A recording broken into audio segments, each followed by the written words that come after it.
की प्रसन्नता बहुत बड़ा तप है। हर समय मन को प्रसन्न रखना बहुत बड़ी साधना है, बहुत बड़ा लाभ है जिसका हर समय मन प्रसन्न रहता है। जानते हो किसका मन प्रसन्न रहता है? जिसका मन प्रभु से अपनापन कर लिया है। मन को सदैव प्रसन्न रखना है तो भगवत संबंध से ही मन प्रसन्न रह सकता है। ये मन चंचल क्यों रहता है, अशांत क्यों रहता है? ये जितना विषयों का चिंतन करेगा, जितना नाशवान परिवर्तनशील वस्तु व्यक्ति स्थान का संबंध स्वीकार करेगा, उतना ही जलेगा, उतना ही अशांत रहेगा, उतना ही चंचल रहेगा। त्यागात् शांति अनंतरम, जितना ऐसा वस्तु व्यक्ति स्थान का राग त्याग करेगा उतना ही शांत हो जाएगा, उतना ही आनंदित हो जाएगा, उतना ही प्रसन्न हो जाएगा। मना प्रसादः। यदि आप मन को प्रसन्न करना चाहते हैं तो किसी भी व्यक्ति वस्तु स्थान का ऐसे संबंध न रख ले पावे, ये सावधानी रखना। और होता क्या है, बोले चलो मनोरंजन करते हैं। कहां? किसी व्यक्ति में, किसी वस्तु में, किसी स्थान में, किसी द्रव्य में। होता क्या है, मनोरंजन होता नहीं, एक नई जलन, एक नई चिंता, एक नई कामना, एक नई वासना, एक नया फसाव। चले थे आनंद लेने और फंस गए। हमारा मन प्रसाद, मन प्रसन्न कब होगा? बहुत ध्यान की बात है। भगवान कह रहे त्यागात् शांति अनंतरम। यदि आप शांति देना चाहते हो अपने मन को, आनंद देना चाहते हो, प्रसन्नता पाना चाहते हो, तो आप वस्तु व्यक्ति स्थान के संबंध से रहित कर दो अपने मन को।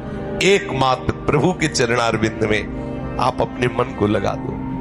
फिर आप देखें आपका मन सदैव प्रसन्न रहेगा, क्योंकि प्रभु अविनाशी है, वस्तु व्यक्ति स्थान परिवर्तनशील है। वो एक रस प्रसन्न रह ही नहीं सकता जिसका वस्तु व्यक्ति स्थान से संबंध है, नहीं रह सकता, क्योंकि वो एक रस नहीं है तो मन कैसे एक रस होगा?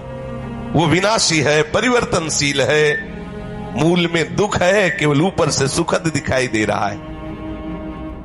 मन में अशांति, दुख, क्लेश, बंधन का कारण है किसी वस्तु व्यक्ति स्थान से अपनापन कर लेना।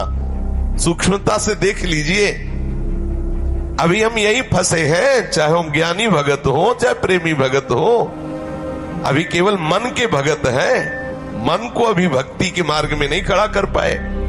किसी भी वस्तु व्यक्ति स्थान से राग न रह जाना ये वैरागी का लक्षण है। समस्त वस्तु व्यक्ति स्थान में एकमात्र सच्चिदानंद आराध्य देव को देखना ये अनुरागी का लक्षण है।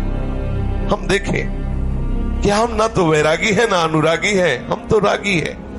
हर वस्तु व्यक्ति स्थान से हम सुख भोगना चाहते हैं। देख लो, अगर ऐसा नहीं तो फिर मन जाएगा ही नहीं। जब तक सुख की लालसा नहीं तब तक मन जाने वाला नहीं। इसको जहां जहां सुख का मिलने का भाव है वहीं वहीं ये जाता है। जब धन, संपत्ति, स्त्री, पुत्र, नाना प्रकार की भोग सामग्री, इनमें हम अपनापन कर लेते हैं तो मन हमारा चंचल हो जाता है। सबका प्रश्न होता है, मन भजन में नहीं लगता, चंचल है। मन चंचल आपने किया है, आपको ही छोड़ना पड़ेगा। आपने वस्तु व्यक्ति स्थान से संबंध कर लिया है, वो चंचल परिवर्तनशील नाशवान वही लक्षण मन को आ रहे। वो आप अविनाशी प्रीतम से अपना संबंध कर लो, देखो कितना आनंद मन में रहता है, कितनी प्रसन्नता रहती मन में। भगवत चरणारविंद का आश्रय लेने वाला हर समय प्रसन्न रहता है, ये पहचान है। भारी से भारी विपत्ति में भी उसका हृदय आनंदित रहता है, क्योंकि ये विपत्ति संपत्ति बाहरी बात है। वो जिस आनंद में मगन है वहां न विपत्ति का न संपत्ति का दोनों का प्रवेश नहीं, न हर्ष न शोक का। इसलिए मना प्रसादा। साधक ध्यान दे संतुष्टा येन केनवा। हर परिस्थिति में मन को प्रसन्न करना सीखे, प्रसन्न रखना सीखे। परिस्थिति में प्रसन्न तभी रह सकते हैं जब भगवत चरणारविंद का आश्रय नहीं। कभी परिस्थितियां किसी को चैन नहीं लेने देती।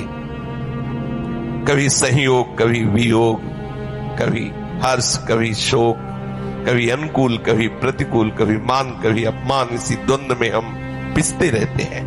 तो मन कहां प्रसन्नता का अनुभव कर पाता है।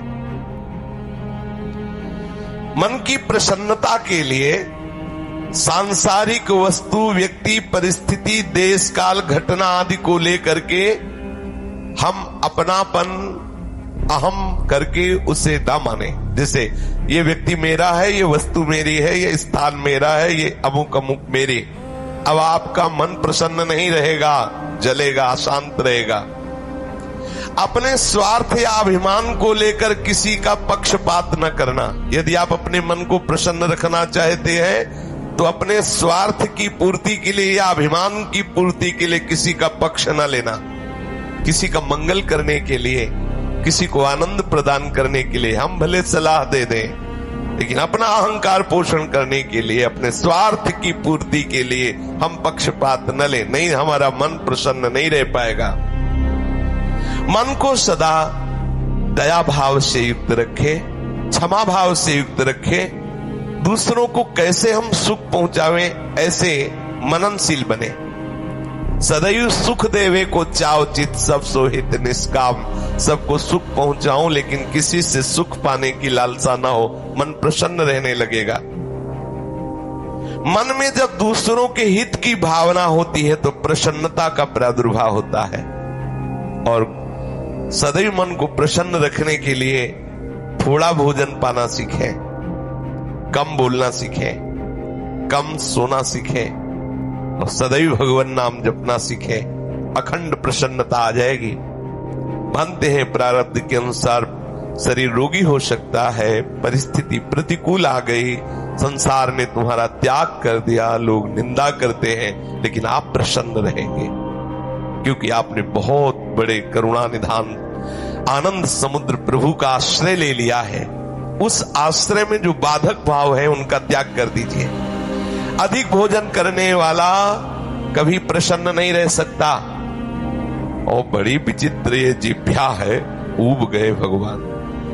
रोज इसे पवाओ लेकिन रोज नए नए पदार्थ, पेट बढ़ता चला जा रहा है, मांस पेशियां बढ़ती चली जा रही, कब्ज बढ़ती चली जा रही है और जिभ्या खाते खाते बूढ़ी होने जा रही, फिर भी और खाओ और खाओ।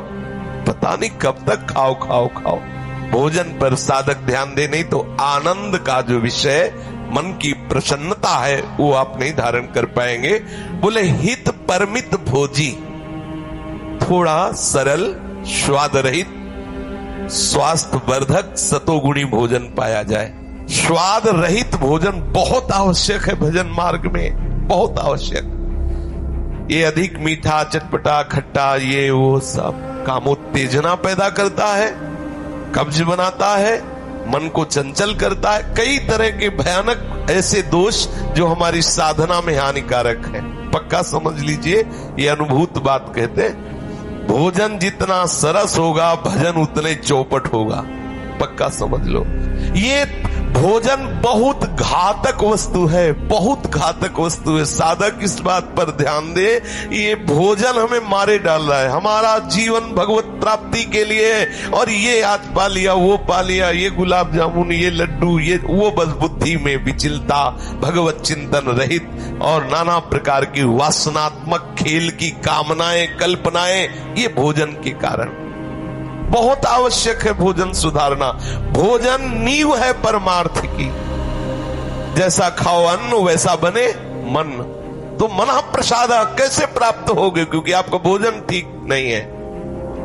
बहुत सावधान, बहुत सात्विक और नियमित परमित भोजन हमें मन प्रसादा स्थिति में निश्चित प्रतिष्ठित कर देगा। दूसरा, नित्य में एकांत सेवी। उपासक को चाहिए कि कम लोगों से मिलने का स्वभाव बनाए। सत्संग सुना या गुरुजनों के पास बैठकर जो प्रश्न उत्तर हुए, बस चुपचाप एकांत वास करने का अभ्यास होना चाहिए। हर समय हम किसी से बात करते रहे, हर समय हम किसी से मिले रहे, हर समय कोई हमारे समीप रहे, तो हमारी अंतर्मुखता नहीं हो। भले वो हमसे बात न करे लेकिन हमारी अंतर्मुख वृत्ति में वो बाधक हो जाएगा। इसलिए साधक को चाहिए को एकांत सेवी बनने का स्वभाव बनाए, ज्यादा किसी से बात नहीं कर। वैसे बात करने का नियम तभी रखना चाहिए जब कोई आपसे प्रश्न करे और प्रश्न का उत्तर आवश्यक है देना, उत्तर देने से उसका मंगल होगा तो ही बात करें, नहीं ना करें। बहुत कम जीवन है हमारा, बहुत कम समय है। हम अगर व्यवहार प्रपंच की सत्ता को सत्य मान कर केवल यही हमारा कर्तव्य है, यही ऐसा व्यवहार का निर्वाह करना, तो हम भगवत साक्षात्कार कब करेंगे? कब हमारे हृदय में वो अखंड प्रसन्नता, कब हमारे हृदय में वो अखंड विकलता भगवत साक्षात्कार की होगी? और बोले वाणी से हितकर मृदु वचन बोले, एकांत सेवन करे और नींद भी एक नियमानुसार करे। स्वल्प निद्रा विहारा, स्वल्प सोने का समय बनाए। 24 घंटे में 5 घंटे बहुत है शयन करना, बहुत है, मतलब बहुत हो गया 5 घंटे। 6 घंटे तो उनको जो बहुत शारीरिक श्रम करते हैं, 7 घंटे मतलब खत्म, अब इसके आगे साधक शब्द नहीं लगेगा। 6 घंटे तक तो मतलब बहुत हो गया कि बहुत श्रम करता है, इसलिए ठीक है। 7 घंटे मतलब प्रमाद स्थिति आ गई, 7 के बाद तो प्रणाम है, फिर तो कोई बात ही नहीं है। अब आप देख लो किस श्रेणी में आप हैं। उत्तम साधक 4 घंटे में हो जाता है, ठीक है। 5 घंटे पर्याप्त है। और जिनको बहुत शारीरिक श्रम होता है वो 6 घंटे, और कुछ तो ऐसे होते हैं कि हर घंटे में झपकी, हर घंटे में आनंद।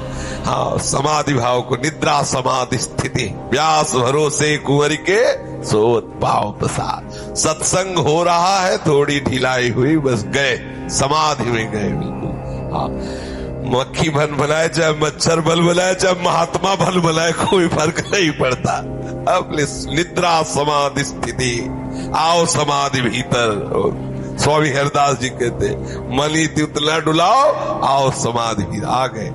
तो थोड़ा सावधान करे। स्वल्प निद्रा विहारा, और घूमने फिरने का भी एक नियम होना चाहिए। आपकी दिनचर्या एक नियमित होनी चाहिए।